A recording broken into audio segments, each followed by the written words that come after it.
Hey folks, Coach Jason, welcome back to the channel. I want to continue on my theme. So the last couple of videos I've talked about how to safely and responsibly increase mileage, no matter what you're training for. And I talked in specificity about long runs and how you can utilize them and how to increase them and so on and so forth. If you have questions on any of those videos, put them in the comments section of those videos. I'll always take a look at the comments. I always respond. Okay. If you want to contact me directly, blackbeltrunningcoach@gmail.com is my direct email, or look at Black Belt Running Coach on my Instagram channel. Okay, I post running stuff there. You can email me. You can instant message me. I'll be more than happy to answer questions. If you need more clarification on things or some specific details, I'm happy to help and happy to answer. That's what I'm here for. Okay, this channel is for you. This channel is for the coaches and athletes who just want good content, who want to learn more and stuff like that, okay? And I do speak from 20 plus years experience as a former competitor and a current coach, and I've done all three levels: high school, college, and post-college. I've coached people from the beginner level to high school to elite level, and I'm also a Wharton certified musculoskeletal and flexibility therapist. So I'm here to help you stay healthy while you run fast. But today I want to talk about workouts, okay, which are the bread and butter. It's something that, I'm looking at my training book here because I want to make sure I address all the points. It's there to help develop your aerobic metabolism. It's there to help complement the other things that you do, okay? Because ideally you want to run faster. And easy runs and long runs and steady runs are a certain component of it, but there's a speed development component, and then there's a workout component, which is more of a race-specific type thing. And today I want to just go over a couple things. Lactate threshold, aka tempo runs, okay? Which is kind of, you have your easy pace and your steady pace, and then, a little bit of up tempo. Tempo, threshold are like cruise intervals, and I'll show you and I'll tell you the difference. And then you have race pace, whatever it is, okay? So it's sandwiched in between certain things. It can be sandwiched in between 5K pace and steady run pace, whatever it is, but it's there to help you develop a tolerance and to learn how to comfortably run hard for an extended period of time, which is only going to make your races better. It's going to help you simulate not only staying in control, but staying comfortable and learning how to boost your aerobic capacity. Okay, and again, it teaches you how to run faster while, and this is the key, while staying in the aerobic zone. Okay, there is basically a line that crosses you from aerobic to anaerobic, and if you're doing a threshold or a tempo run, the last thing you want to do is go anaerobic. Now, if you're doing threshold reps of 1,000 or whatnot, and you want to run it pretty fast towards the end of it, like your last rep, that's fine, okay? But the key is to train at the appropriate training paces. Now, I want to transition this because I talk about this in a lot of my other videos, and I cannot stress this enough. There are two videos in the description down below. One that has a 1 mile time trial. Okay, it's about a 1 mile time trial, and I broke it down, and I've done all the details and the math from 8 minutes all the way down to 4 minutes for the mile in 20-second increments. So there's a lot of detail in that.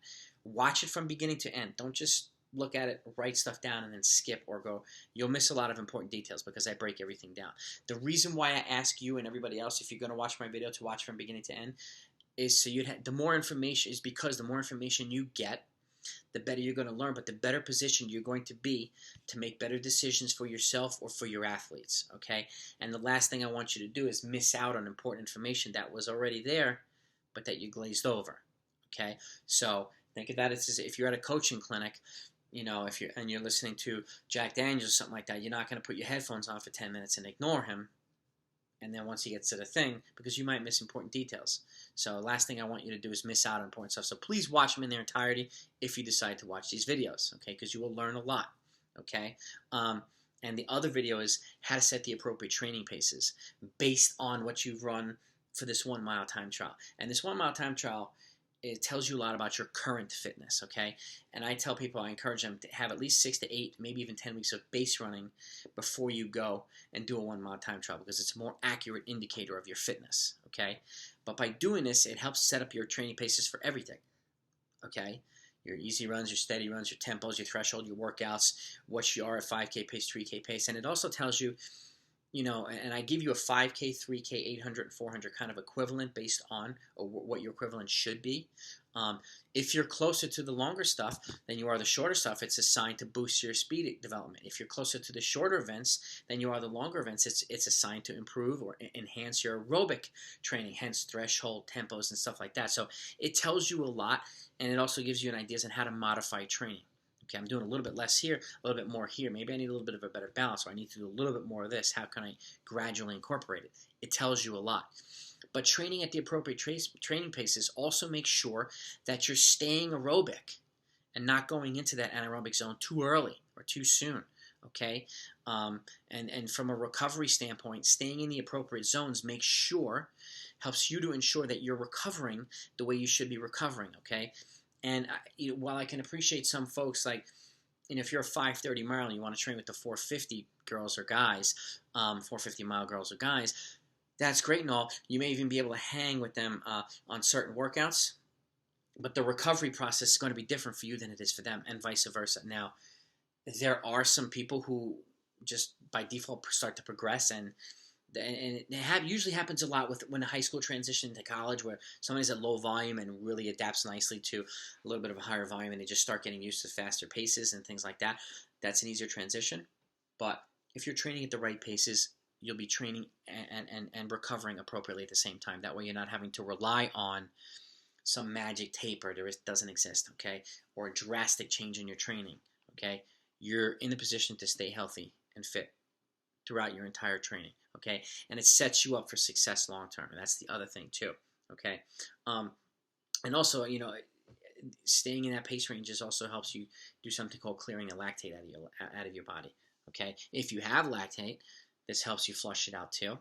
And it also helps prevent from adding new significant levels of lactate in the legs, okay?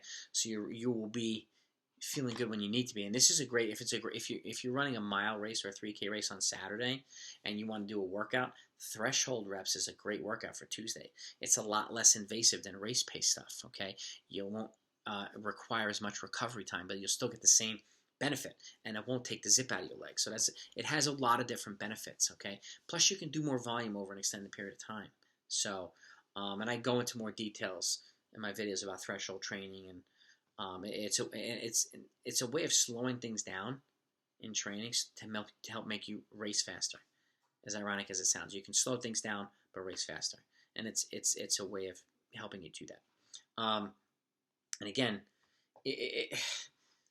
being methodical about it, and how much do you do? How experienced are you? How experienced are your athletes? How old are they? How much should I incorporate, and so on and so forth? Everything's a gradual build-up, just like you're building your volume of a runs or weekly volume of long runs or whatever it is. Everything's methodical, okay? And I go over this in a bunch of my other videos as well. How to build yourself up to a 4-mile tempo in increments, or a 5-mile tempo in increments, while maintaining the goal pace. Take a look at the videos like how to run a 6-minute mile, how to run a 5, how to run a 5:30. I give you the exact way I'm breaking it down and building up to the tempo, or building up to the interval, the cruise interval, and so on and so forth. So you know exactly how to get there without compromising fitness or having setbacks, or running it too fast and then slowing down. This helps you do the right thing at the right time. Okay, so it's very, very, it'll be very, very beneficial, and again, it helps keep you healthy. Okay, but those are the important points I wanted to make about like threshold and tempos and workouts. Obviously, there's other stuff, speed development, very hard sprints, uphill on the flats, stuff at mile pace, stuff at 5K pace, stuff at 3K pace. If you're training for longer stuff at 10K pace, half marathon, they all complement each other. But this particular component here, and again, riding that line is where you want to learn to stay without going over the line, unless it's the appropriate time to go over the line. Okay, again, doing the right things keeps you in line, helps you recover when you need to go, and it also puts you in the position to run your best when it counts the most. Okay, and that's one of the most important pieces of this. So keep those things in mind. Anyway, I hope you enjoyed this. Hit the thumbs up and please subscribe to the channel if you haven't done so yet. And again, always put your feedback in the comments down below. I'm happy to answer questions. If there's a video that I haven't put out yet, and take a look. I have 100 plus videos of fully detailed training programs from 800 all the way up to the marathon, specific time goals as well. I have cross-country training. I have workouts galore for everything. I've got injury prevention.